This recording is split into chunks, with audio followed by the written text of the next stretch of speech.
Hello and welcome to the Women at the Wheel podcast. I'm Emma Henderson with Aftermarket News.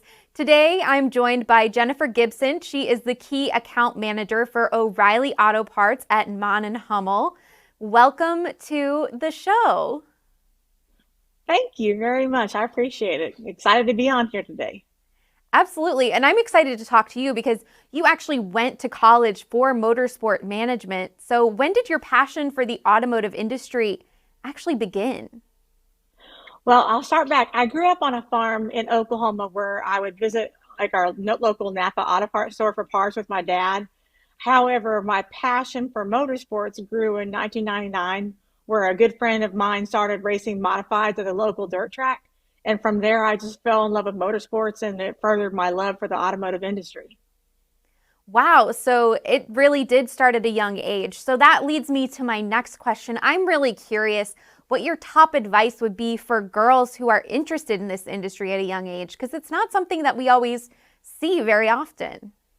Yeah, I don't think I grew up thinking I was going to work in the automotive industry yet as a little girl. However, my advice to young girls wanting to join the automotive industry or even interested in the automotive industry, I'd advise them not to give up. There is a place for females at the table despite being a girl, and there are many women paving the way for those young women to be a part of this industry, whether it be a repair shop technician, an auto parts store personnel or team member, even jobs with the suppliers like myself or more. And just always believe in yourself, uh, remain positive and have enough confidence in yourself to ask for a seat at the table if offered, or even if you're not offered, to try to make a place for yourself at the table. I think that confidence is something that really can't be underestimated.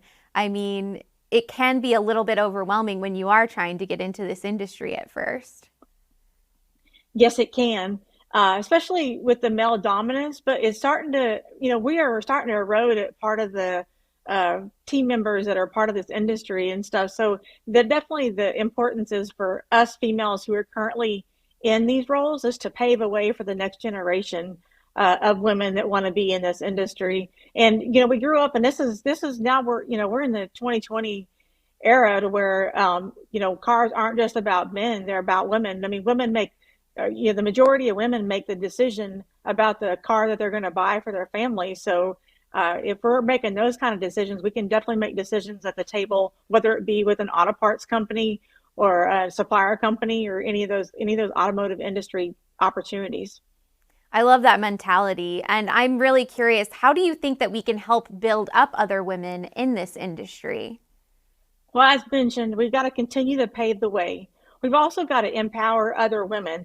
I believe our Women in Auto Care provides great opportunities for women to share their struggles, but also provide solutions to growing within this industry. Continue to forward opportunities to women within the industry. Be a mentor, but like myself, I are in the early stages of being a mentor to other young women in my company, and I want to make sure I give them the opportunity to grow and give them the best advice possible. And I realize as a mentor that I'm paving the way now. So when that opportunity comes along the way, I want to make sure I empower other women within my company to be decision makers or to have roles, leadership roles, within the company. I'm curious what it's like for you being in that mentorship role, because I feel like everyone feels like they just started in the industry, even if they've been in it for years. So what is it like actually being able to talk to the next generation, bring them in and have those discussions?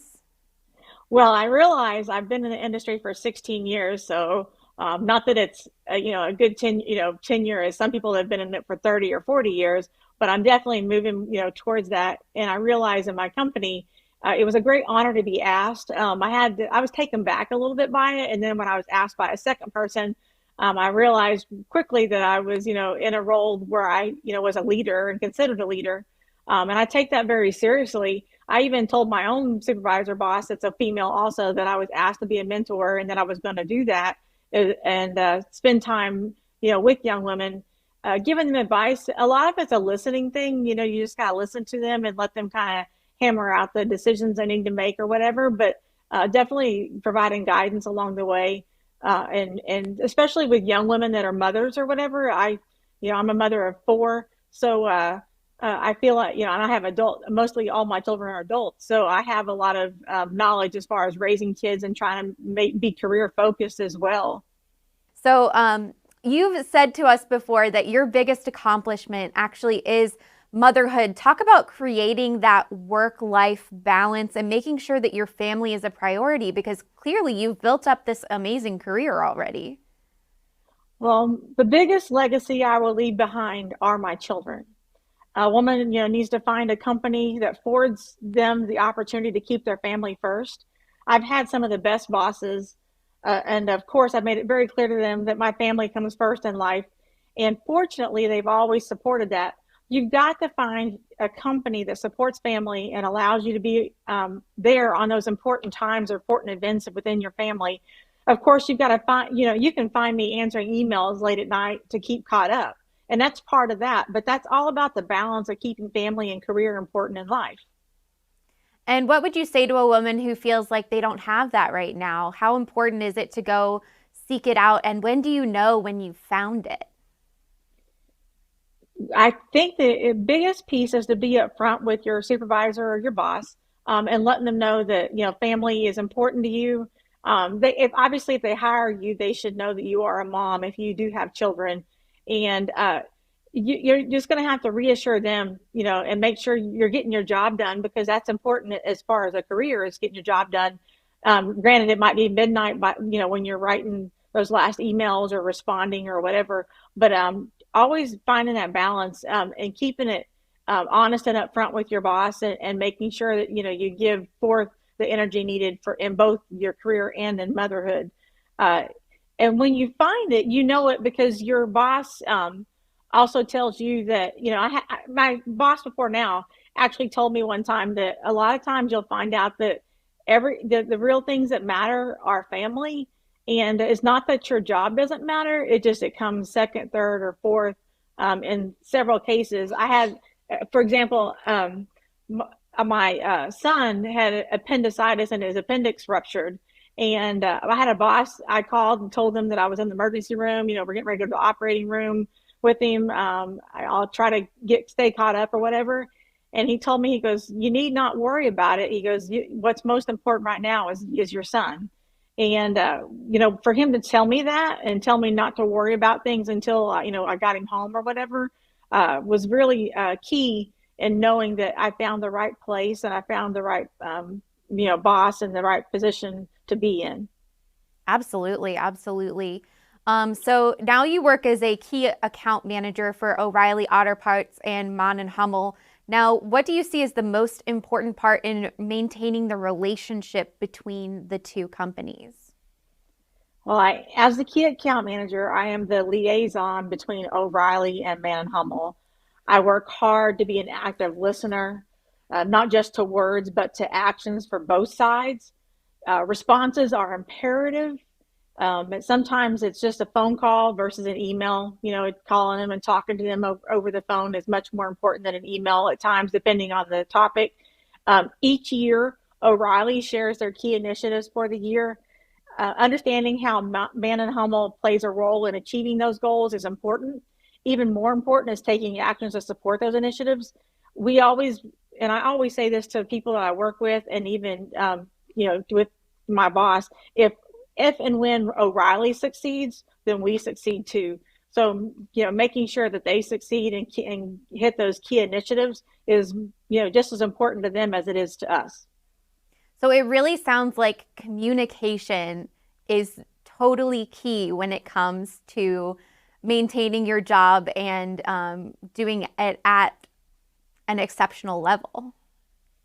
Yes, communication is key in any relationship that you have. I mean, it doesn't matter if it's with your spouse or with your boss or with your customer, or your key contact person. Communication is key, and the way you communicate is even more important. Like I mentioned, calling them instead of writing an email out, because obviously in an email or a text you can't understand the tone too much of how it's being said, but over the phone or in person, You can get that, and it's a much better conversation to have or communication to have, especially when it's important.